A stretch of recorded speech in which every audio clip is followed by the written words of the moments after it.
مسجد کی حدود میں دوسری جماعت اس لیے درست نہیں ہے. رسول اللہ صلی اللہ علیہ وسلم سے ایک آدھ مرتبہ ثابت ہے کہ ایک صحابی اپنی نماز پڑھ رہے تھے تو آپ نے کسی صحابی کو ان کے پیچھے کھڑا کر دیا.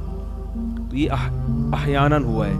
نبی کے دور میں بھی یہ معمول نہیں تھا اور صحابہ تابعین کے دور میں تو بالکل اس کے خلاف کا معمول تھا. تو وہ ایک آدھ شخص کھڑا ہو گیا, آپ صلی اللہ علیہ وسلم نے ان کو جماعت کا ثواب دینے کے لیے, لیکن نبی کا خود اپنا معمول کیا تھا. یعنی وہ استدلال کرتے ہیں اس حدیث سے کہ دیکھو نبی نے ایک صحابی اکیلے پڑھ رہے تھے تو ان کے ساتھ کسی کو کھڑا کر دیا. تو ساری حدیثوں کو دیکھنا چاہیے نا استدلال میں.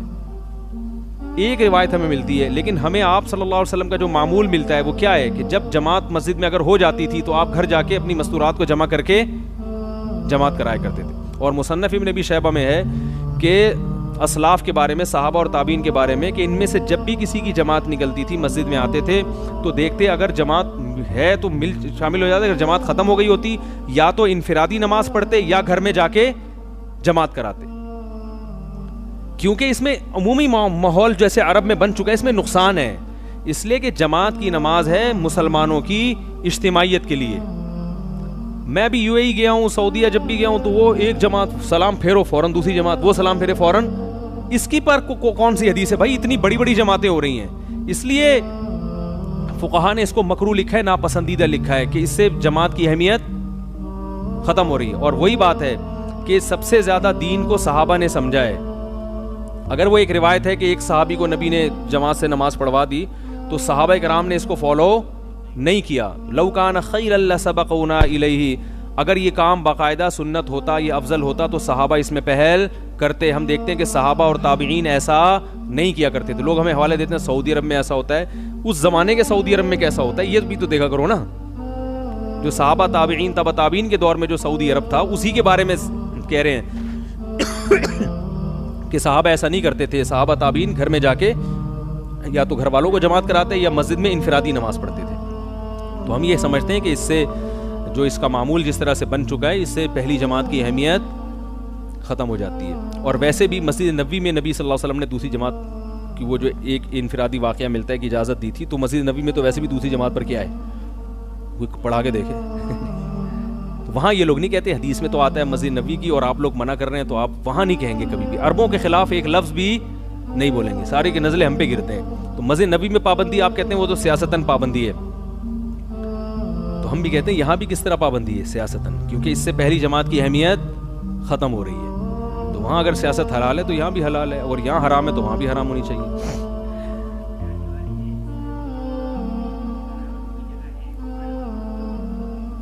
ہاں, مسجد سے باہر دوسری جماعت ہو سکتی ہے, جیسے مسجد سے متصل کمرہ ہے یا کہیں روڈ پہ پڑھ رہے ہیں یا کہیں اسٹور میں پڑھ رہے ہیں, کیونکہ سب کو پتہ ہے مسجد کی جماعت کی فضیلت ختم ہو گئی.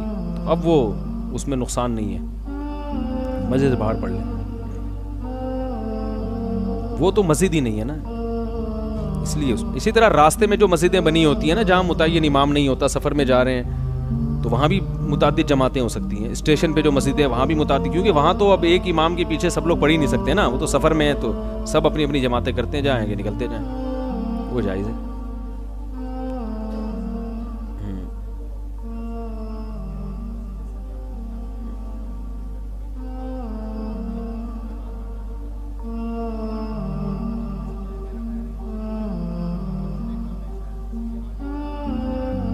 مسجدیں کم ہیں پھر تو ایک ہی مسجد میں ہونی چاہیے تاکہ تھوڑا سا تو بڑا اجتماع ہو نا مسلمانوں کا. ہر آدمی اخپل طریقے سے نماز پڑھے گا. ہاں, ایک جماعت کرنی چاہیے, ایک جماعت کرنی چاہیے تاکہ سب اس میں پہنچنے کی اور ٹائم ایسا ہو جس میں سب کے لیے آنا سہولت سے ممکن ہو. جماعت کی کثرت کی اتنی اہمیت ہے کہ دیکھو احادیث میں یہ بات ثابت ہے کہ رسول اللہ صلی اللہ علیہ وسلم نے فجر کی نماز اول وقت میں پڑھی ہے. صحیح حدیث سے یہ بات ثابت ہے. فجر آپ نے کس میں پڑھی ہے؟ اول وقت میں. اور عشاء آپ صلی اللہ علیہ وسلم نے فرمایا کہ اگر مجھے امت پہ مشقت کا خوف نہ ہوتا لأخرت الصلاۃ الی ھذا الوقت, کہ میں عشاء کو اس وقت تک مؤخر کرتا, یعنی 1/3 رات تک. مگر امت میں مشقت کے خوف سے, مشقت کیا کہ اتنی دیر سے جو اصل وقت ہے عشاء کا 1/3 رات پڑھوں گا تو جماعت کیا ہو جائے گی, اس میں لوگ کم ہو جائیں گے, بہت سے سو جائیں گے. اس لیے آپ نے جلدی عشاء پڑھی, لیکن چاہا کیا کہ عشاء دیر سے ہونی چاہیے, مگر صحابہ کی رعایت کی بھئی زیادہ لوگ ہوں. تو فجر میں بھی آپ صلی اللہ علیہ وسلم نے اول وقت میں, مگر احناف کے مذہب کیا ہے، فقہ کیا ہے کہ دیر سے پڑھی جائے، کیونکہ اول وقت میں پڑھنے میں اس زمانے میں جماعت میں افراد کم ہوں گے. اب لوگ اس پہ بھی کہتے ہیں کہ دیکھو نبی صلی اللہ علیہ وسلم نے غلس میں اندھیرے میں نماز پڑھی، اور آپ کہتے ہیں، ہم کہتے ہیں اس وقت سب تہجد پڑھا کرتے تھے، ان کے لیے اندھیرے میں نماز پڑھنا آسان، کیونکہ سب جاگے ہوئے ہوتے تھے تہجد میں. آج تہجد میں نماز پڑھنے والے مارکیٹ میں کیا ہیں، شارٹ ہیں. تو خود مزاج نبوت کیا ہے، مزاج نبوت کہ ایک ہے نماز کے وقت کی فضیلت اور ایک ہے مسلمانوں کی کثرت.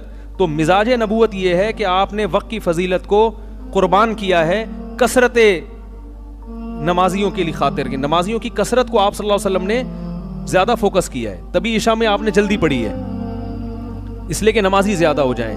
تو ہم یہ کہتے ہیں کہ اس زمانے میں فجر اگر آپ اول وقت میں پڑھیں گے تو نمازیوں پہ یہ کیا گزرے گی، شاق، بہت مشکل ہو جائے گی ان کو.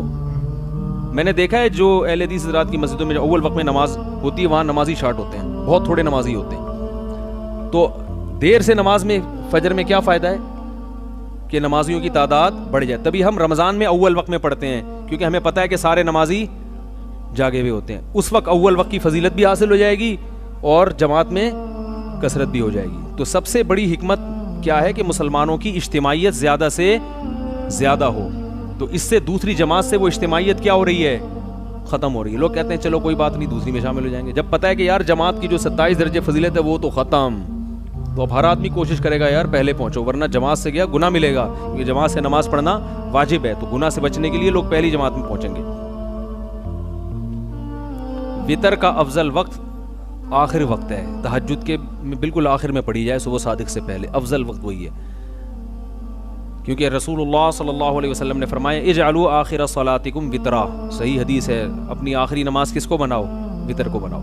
لیکن یہ اس کے لیے جس کو رات کو تہجد میں اٹھنے کا یقین ہو. جس کو یقین نہ ہو تو حضرت ابو ہریرہ کی روایتیں ہمارے پاس، وہ فرماتے ہیں میں پڑھ کے سوتا تھا وتر، کیونکہ آخر میں اٹھنے کا ان کو یقین نہیں ہوتا تھا. تو جس کو یقین نہیں ہے وہ پہلے پڑھ کے سو جائے، پھر اٹھے، اگر اٹھ کے آنکھ کھل گئی تو تہجد پڑھ لے، ورنہ سوتا رہے حسب معمول. جی وتر الگ نماز ہے، اس کا عشاء سے تعلق نہیں ہے، مستقل نماز ہے. قضاء عمری پڑھنا ضروری ہے.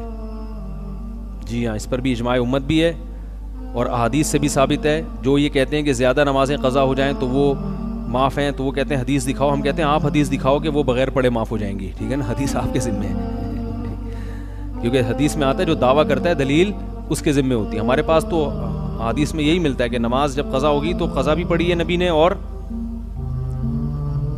یعنی نبی نے قضا پڑھی ہے، چاہے تو حقوق اللہ عبد ہو یا حقوق اللہ ہو، وہ ادا بھی کرنے پڑتے ہیں اور توبہ بھی کرنی پڑتی ہے.